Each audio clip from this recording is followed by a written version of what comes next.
Good morning, students. Welcome back again. In this new session again, I will discuss the other type of reaction, that is decomposition reaction. And in decomposition reaction, we will discuss the three subtypes of decomposition reaction, that is thermal decomposition, then electrolytic decomposition, and photolytic decomposition, or you can shortly call photolysis. Why this three type of decomposition classified? How is it classified? It is classified based on the different nature of the energy you use.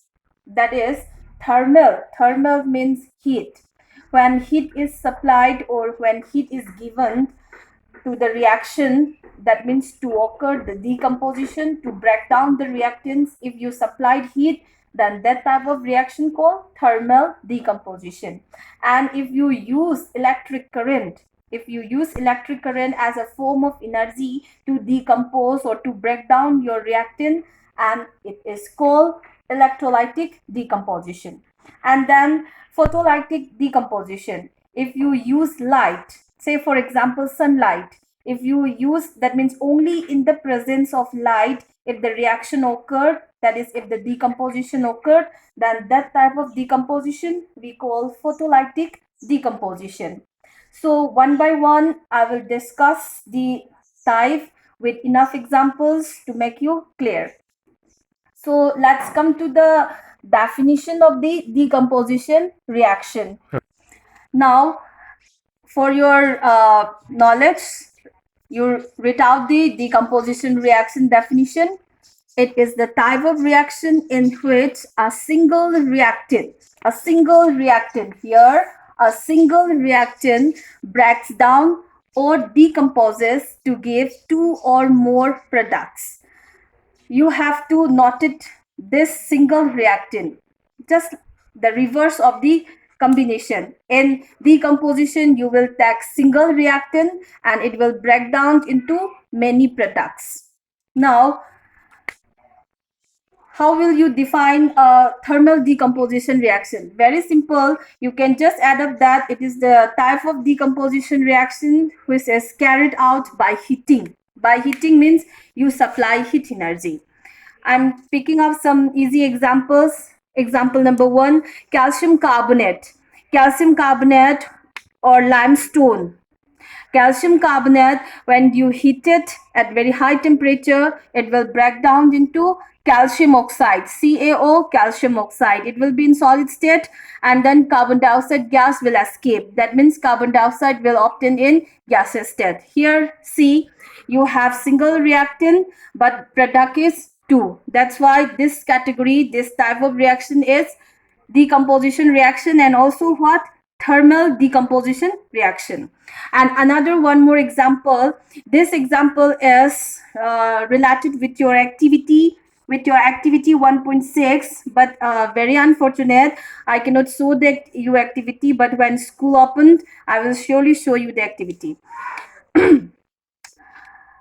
Lead nitrate, when you heated lead nitrate, this is lead nitrate. It is a white salt that is your kitchen salt like, but not actually the kitchen salt. It looks like kitchen salt. It is a white salt and it will break down when you heat it. When you heat it in a test tube, it will break down. And for your information, I can show you the activity here.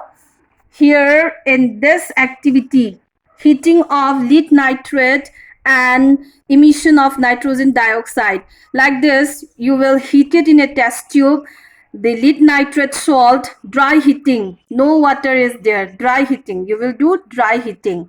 And after you heat it, you will obtain lead oxide and very surprisingly a brown fumes. Brown fumes means a gas will evolve. It will see to your eyes, the brown color gas will evolve, and that brown color gas is nitrogen dioxide, NO2 gas. Very important. This is for exam point.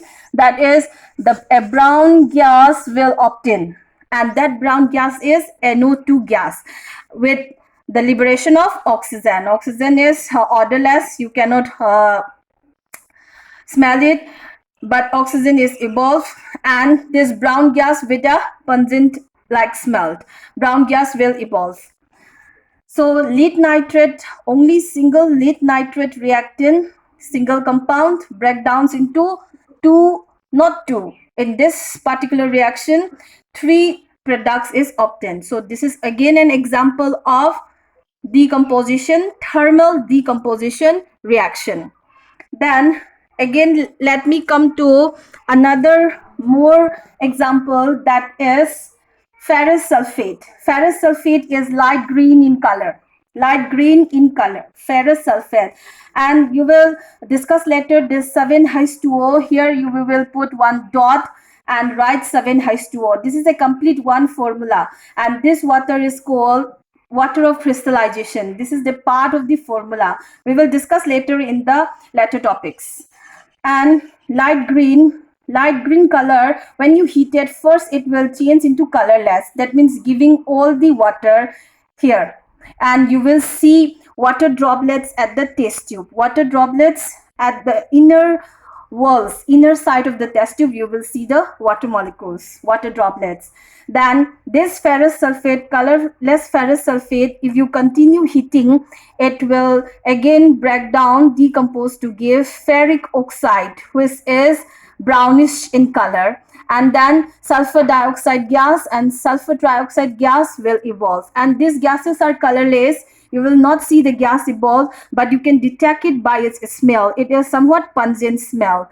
And then not only the pungent smell, you can check it, this gases as sulfur dioxide or sulfur trioxides by using a blue litmus, wet blue litmus paper. If you bring near the test tube that you are heating your ferrous sulfate, and if the blue litmus paper turns into red, then it shows that the gases are sulfur dioxide and sulfur trioxide. How is it doing? Let me tell you that where you have taken blue litmus wet, it contains water molecules. Then those water molecules will combine with sulfur trioxide gas and it will form sulfuric acid, and this sulfuric acid will give your blue litmus paper red. This is how we detect the presence of sulfur dioxide and